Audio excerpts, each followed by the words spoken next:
बुद्ध के जीवन से जुड़ी हुई इस कहानी में हम जानेंगे बुद्धिमान कैसे बना जाता है। एक बुद्धिमान व्यक्ति कभी नहीं कहेगा कि वह बुद्धिमान है, इसलिए नहीं कि ऐसा कहने से उसकी बुद्धिमत्ता कम हो जाएगी, बल्कि इसलिए क्योंकि वह ऐसा कहने की व्यर्थता को देख पाता है। गौतम बुद्ध के जीवन से जुड़ी हुई एक छोटी सी कहानी जो आपको बताइए कि वास्तव में बुद्धिमान कौन है। एक नगर में एक लड़का रहा करता था। उसका दिमाग बहुत तेज था।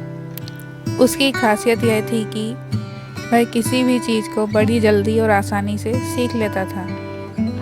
जहाँ अगर लोगों को किसी काम को सीखने में महीने या वर्ष लगते थे, वहीं इस लड़के को उसी काम को सीखने में कुछ दिन लगते थे।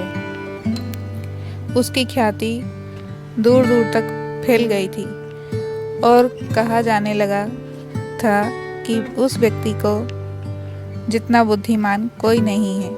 परंतु वह व्यक्ति तो जानता था कि वह भीतर से क्या है।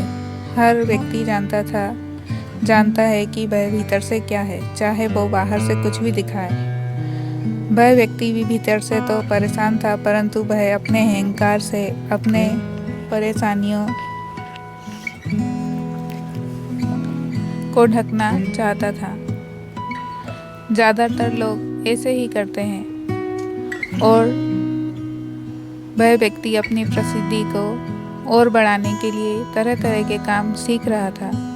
वह चित्रकारी करना जानता था, मूर्ति बनाना जान सकता था, वह गीत गा सकता था और वो दुनिया जहान का हर वो काम सीख चुका था जो उसने अब तक देखे हुए थे। इसलिए उसे अपनी बुद्धिमत्ता पर अहंकार था, क्योंकि कोई भी साधारण आदमी एक काम कर सकता है या 2 काम कर सकता है या ज़्यादा से ज़्यादा 3 काम को कर सकता है, परंतु वह तो सैकड़ों काम को कर सकता था और बहुत अच्छे से कर सकता था। इसलिए उसे अपनी बुद्धिमत्ता पर अहंकार था। वह इस बात को अंदर ही अंदर मान चुका था कि उसके जितना बुद्धिमान इस दुनिया में कोई भी नहीं है। फिर एक दिन उसका सामना गौतम बुद्ध से होता है। उसे पहली बार एक ऐसा व्यक्ति दिखता है जिससे उसे ईर्ष्या होती है।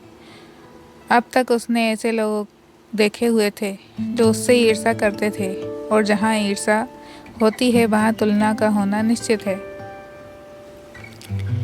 वह व्यक्ति अपनी तुलना गौतम बुद्ध के साथ करना शुरू कर देता है। वह देखता है कि बुद्ध के पास तो एक भिक्षा का कटोरा है लेकिन उसके पास धन की कोई भी कमी नहीं है। बुद्ध के वस्त्र तो साधारण से थे, परंतु उसके वस्त्र बहुत कीमती हैं। बुद्ध तो जमीन पर नंगे पैर चलते हैं, परंतु वह नंगे पैर नहीं चलता। इसी तरह से वो आदमी सैकड़ों चीज़ों से अपनी तुलना बुद्ध के साथ करने लगता है, परंतु हर तुलना के बाद भी वह पाता है कि उसकी ईर्ष्या बुद्ध के प्रति 1% भी कम नहीं होती। वह मन ही मन सोचता है कि मैं इस भिक्षु से अपनी तुलना क्यों कर रहा हूँ, जबकि मेरा जीवन इससे 100 गुना बेहतर है। लोग भी बुद्ध का सम्मान कर रहे हैं। आखिर इसके भीतर ऐसा क्या है जो मुझ में नहीं है और जिसके कारण मेरे भीतर इसके प्रति ईर्ष्या है। बहुत देर अपने मन में उलझे रहने के बाद वह व्यक्ति तय करता है कि वह बुद्ध के पास जाएगा और उनसे पूछेगा कि उनकी उपलब्धि क्या है। वह व्यक्ति अपने सेवकों के साथ बुद्ध के पास जाता है और उनसे कहता है कि मैं इस इलाके का सबसे बुद्धिमान व्यक्ति हूँ और आप अपने आसपास जो भी देख रहे हैं मैं वो सब करना जानता हूँ। किसी भी कार्य को सीखने में मुझे बहुत ही कम समय लगता है। सभी लोग मेरा सम्मान करते हैं, परंतु इस सब के बाद भी मेरे भीतर आपके लिए ईर्ष्या है। मैं जानना चाहता हूँ कि आपकी उपलब्धि क्या है। ये सब लोग आपका आदर सम्मान क्यों कर रहे हैं। उसके बाद बुद्ध कहते हैं कि वैसे तो मेरी उपलब्धि नहीं, कोई उपलब्धि नहीं है, परंतु तुम कह सकते हो कि मेरी एक उपलब्धि है। वह व्यक्ति पूछता है कि क्या मैं जान सकता हूँ। तो फिर उसके बाद बुद्ध कहते हैं मेरी एक उपलब्धि है कि मैं सभी उपलब्धियों को छोड़ चुका हूँ।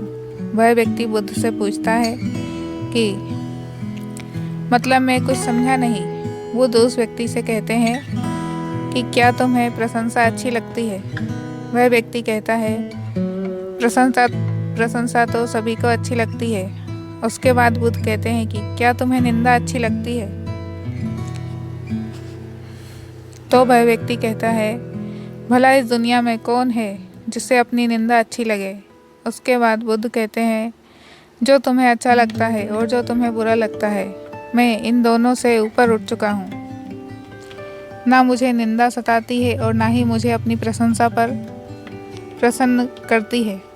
बस यही अंतर है तुम में और मुझ में। और उसके बाद वह व्यक्ति बुद्ध से कहता है कि परंतु यह कैसे संभव है? बुद्ध मुस्कुराते हैं और उस व्यक्ति से कहते हैं कि तुमने सैकड़ों काम सीखे, लेकिन एक सबसे ज़रूरी काम को तुम सीखना भूल गए। वह व्यक्ति बुद्ध से पूछता है कि कौन सा काम? बुद्ध कहते हैं, अपने मन को नियंत्रण करना। क्या तुम्हें आता है? बुद्ध की बात सुनकर वह व्यक्ति समझ जाता है कि ईर्ष्या का यही कारण था। उसके बाद बुद्ध कहते हैं कि जिस व्यक्ति ने सारा जगत तो जीत लिया, लेकिन अपने मन को नहीं जीता, उसने कुछ भी नहीं जीता। और जिसने अपने मन को जीता परंतु अपना सब कुछ गवा दिया, फिर भी उसने सब कुछ जीत लिया। क्योंकि वास्तव में बुद्धिमान व्यक्ति वही है जो अपने मन का शासक है, वो नहीं जो अपने मन का गुलाम है। गौतम बुद्ध के इन शब्दों को सुन उस व्यक्ति का अहंकार टूट जाता है और वह व्यक्ति बुद्ध से कहता है कि क्या आप मुझे अपने मन को जीतना सिखा सकते हैं? बुद्ध कहते हैं, अवश्य सिखाएंगे, परंतु मैं तुम्हारी सभी उपलब्धियां छीन लूँगा। फिर उसके बाद वह व्यक्ति बुद्ध से कहता है, मैं तैयार हूँ। उस दिन से वह व्यक्ति ध्यान करना शुरू कर देता है, क्योंकि ध्यान ही वह तरीका है जिससे आप अपने मन को अपने बस में कर सकते हैं। दोस्तों, अगर आप ध्यान करेंगे तो अपने मन को बस में कर सकते हैं। ऐसी ही और कहानियाँ सुनने के लिए हमारे चैनल को सब्सक्राइब करें। वीडियो अच्छा लगा हो तो लाइक करें।